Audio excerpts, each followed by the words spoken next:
ایک چیز آپ نے نا پورا رمضان استعمال نہیں کرنی، وہ غصہ ہے۔ سارے روزے نا یعنی بالکل عین افطاری کے وقت بھی کوئی بندہ غلط بات برداشت، کون سی بات کرنی ہوتی ہے، صحیح کہ غلط؟ صحیح کو تو برداشت کرنے کی ضرورت ہی نہیں ہوتی، برداشت کرنی غلط بات ہوتی ہے، اس کو سہنا ہے، اسے کہنا یار روزے ہیں، رب کی رحمت برس رہی ہے، جا میں نے تجھے اللہ کی رضا کے لیے معاف کیا۔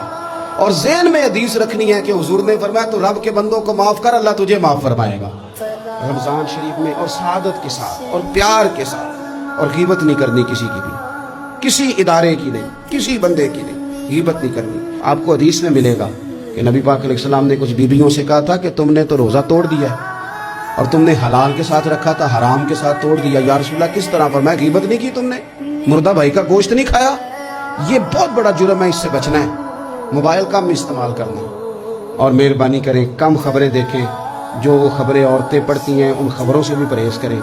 کوئی ہم نے بڑا سال 11 مہینے سیاسی تبصرے کر لیے، کیا انقلاب آیا پھر ملک؟ تو رمضان کا مہینہ سیاسی تبصرے رہنے دیں، زیادہ وقت مسجد میں گزاریں، زیادہ وقت اللہ کے گھر میں گزاریں، زیادہ ٹائم آپ تلاوت قرآن پاک میں، استغفار میں، درود شریف میں گزاریں، ایک دوسرے کے ساتھ پیار کریں، ایک دوسرے کے کام آئیں۔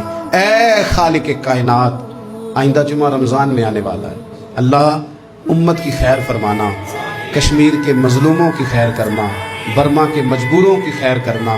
پاکستان تیرے نبی پاک علیہ السلام کے نام پر، کلمے کے نام پر بنایا گیا وطن ہے، اللہ اس میں دین کا جھنڈا نافذ فرما دے، اس وطن عزیز کو قیامت کی صبح تک قائم فرمانا، اور اللہ ہم سب کو بھائی چارے سے، پیار سے، محبت سے، ایک دوسرے کے احساس میں زندہ رکھنا۔